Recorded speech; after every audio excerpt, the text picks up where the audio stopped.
अल-हिल्लाज, इस सूफी फकीर को गिरफ्तार कर लिया गया। इनके दुश्मनों ने इन पर आरोप लगाए कि ये कहता है मैं ही अल्लाह हूं, अनल हक। हक अल्लाह का ही एक नाम है और ये कहता है मैं ही अल्लाह हूं, और ये कुफ्र है। ये कुरान शरीफ की अनुसार, हदीस के अनुसार कोई इंसान ये नहीं कह सकता है कि वो अल्लाह है। अल-हिल्लाज को गिरफ्तार कर लिया गया, और उस वक्त के बहुत से दूसरे फकीरों ने भी, जिनमें जुनैद भी शामिल हैं, ये कह दिया था कि अंदर की रहस्यों को जुबान पे लाना कुफ्र है, और इसने क्यों कहा, इसको नहीं कहना चाहिए था। हिल्लाज से एक फकीर ने पूछा,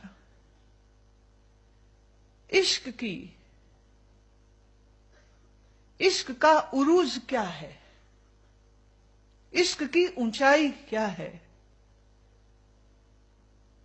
हिल्लाज ने जवाब दिया, वो तू कल भी देखेगा, वो तू परसों भी देखेगा, और उसको तू तरसों भी देखेगा।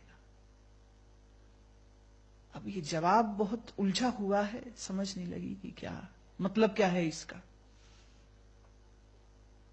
अगले दिन, जिस दिन ये हिल्लाज ने जवाब दिया, अगले दिन सैकड़ों लोग ने ये तमाशा देखा कि सैनिकों ने रस्सियों में बांधकर घसीटा। सैकड़ों लोग पत्थर मार रहे हैं, क्योंकि पत्थर मारने का हुक्म मुल्ला ने दिया था। पत्थर मारे जा रहे हैं और अल-हिल्लाज हंस रहा था। पूछा था ना, इश्क का उरूज क्या है, इश्क की ऊंचाई क्या है? अल-हिल्लाज यूं जा रहा है जैसे कोई बादशाह जा रहा हो, और पत्थर मारे जा रहे हैं। इनको एक जगह में बैठा के कोड़ों से मारा गया। फिर जल्लादों ने पहले कान काटे, फिर आंखें रौंद के बाहर निकाल दी, और फिर नाक काट दिया, फिर हाथ काटे, फिर पांव काट दिए। पर अल-हिल्लाज के होठों पे अभी भी मुस्कान है। कहते हैं कटे हुए हाथों से जो खून की धाराएं बही, तो वो मुंडे हाथों से उन्होंने उसको अपने चेहरे पे घुमाया, लबालब खून से भर दिया। पूछा किसी ने, ये तू क्या कर रहा है, तूने अपने मुंह को खून से क्यों भर दिया है? हिल्लाज ने जवाब दिया, बिना वुजू किए नमाज नहीं की जाती। आज इश्क की नमाज है तो खून से मुंह हाथ धोए जाएंगे।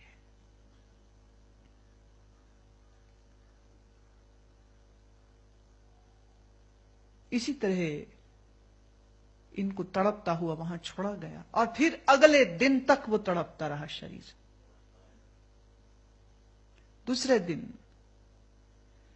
जल्लादों ने जीभ काटी, फिर गर्दन काटी, फिर इस कटे हुए शरीर को उन्होंने एक सूली पर लटकाया ताकि दुनिया देख सके कि कुफ्र करने वालों का ये नतीजा होता है। सरेआम टंगा है अल-हिल्लाज का शरीर, हाथ कटे, पैर कटे, आंख नाक कटी, और आज सिर भी काट दिया गया। कहते हैं जिस समय अल-हिल्लाज की गर्दन कटी और खून बहा, कहते हैं हर खून की बूंद अनल हक, अनल हक, अनल हक, अनल हक लिखती चली गई। जैसे तुमने एक जीभ काटी जो अनल हक कहती थी, अब खून की वो करोड़ों बूंदें। सूफियों ने लिखा, ये अल-हिल्लाज ने नमूना दिया इश्क के उरूज का उसकी मौत के दूसरे दिन। शाम तलक फिर बैठक हो गई। इन कठोर पंथी फंडामेंटलिस्ट लोगों ने कहा कि इसकी लाश अगर यूं सूली पर रखी गई और जो ये रक्त से अल्लाह अल्लाह अल्लाह लिखा गया, अनल हक लिखा गया, ये तो और बहुत मुश्किल हालात पैदा कर देगी। इसको क्या करें, इसको जला दो। अब इस्लाम में मुर्दे को जलाया नहीं जाता है, पर अल-हिल्लाज के शरीर पर तेल डालकर कटे फटे इसके शरीर को जला दिया गया।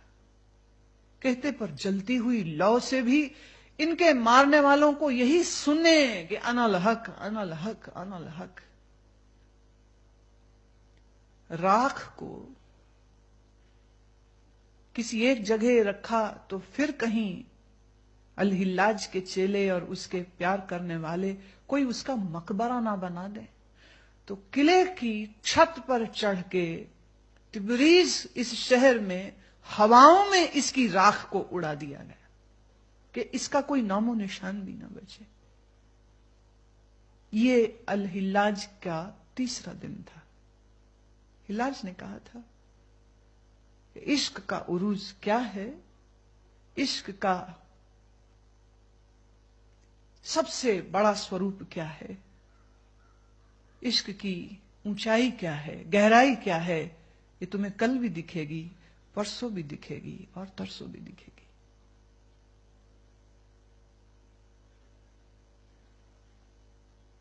जुबान जब तक कटी नहीं थी तब तलक हाथ कट चुके, पैर कट चुके, आंखें उन्होंने निकाल दी थी बाहर, कान काट दिया था, पर जीभ अभी है।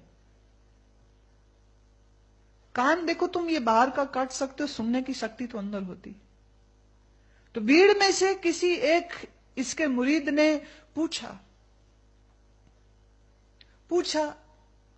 कि अल-हिल्लाज तू अपने मारने वाले इन जल्लादों के लिए क्या कहता है, इनका क्या हश्र होगा? अल-हिल्लाज ने जवाब दिया, जो मुझसे मोहब्बत करते हैं उनको अल्लाह सिला देगा, और जिन्होंने मुझे मारा है उन्होंने भी अल्लाह के हुक्म से मारा है, उनको भी अल्लाह ही सिला देगा। मैं कौन होता हूं? क्योंकि जो हो रहा है वो मेरे मालिक की मर्जी से हो रहा है, और वे होना चाहता है, ये हो इसलिए हो रहा है। अगर वो चाहता कि ये ना हो तो ये नहीं होगा। दिल में कोई खलल नहीं, खलिश नहीं, दिल में कोई गुस्सा नहीं, अपने मारने वालों के लिए भी गुस्सा नहीं। और ये आखिरी बात निकली है उनकी जुबान से, और इसके बाद जल्लाद ने जीभ भी काट दी। प्रिय अप्रिय कुछ भी मिले जिसकी बुद्धि स्थिर रहती है, इससे ज्यादा अप्रिय क्या हो सकता है जो अल-हिल्लाज के साथ हुआ? पर अल-हिल्लाज को कोई शिकवा नहीं, कोई शिकायत नहीं।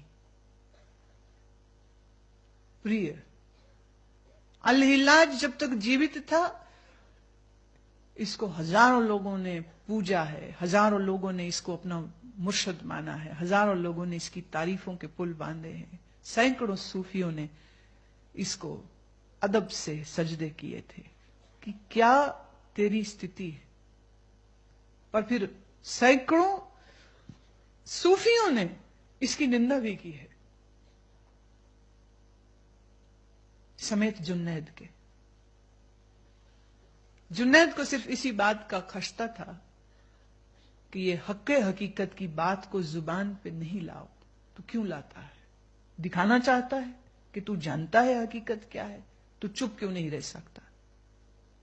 अल-हिल्लाज ने कहा, मैं तो चुप रह सकता हूं, पर जब भीतर मस्ती छाती है तो कोई और ही है जो बोल जाता है अनल हक।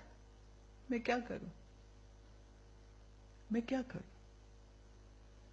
प्रिय अप्रिय, जन्म के मृत्यु, किसी भी स्थिति में जो शांत रहे, स्थिर रहे, वही ज्ञानी है। जो विचलित हो जाए, जो क्रोधित हो जाए, प्रिय वस्तु के मिलने पर खुश हो, हर्षित हो, अप्रिय वस्तु के मिलने पर दुखी हो, गमगीन हो जाए, वह अस्थिर बुद्धि का व्यक्ति है। और अस्थिर बुद्धि वाला इंसान जीवन में दुख ही दुख पाता है, उसको सुख, उसको आनंद और उसको परम शांति कभी नहीं मिल पाती है। पर जो ब्रह्मविद, ब्रह्माणी, जो ब्रह्मवेत्ता पुरुष सच्चिदानंद ब्रह्म का स्वरूप में स्थिति पाता है, वह कभी भी उद्वेगवान, विचलित और अस्थिर नहीं होता है।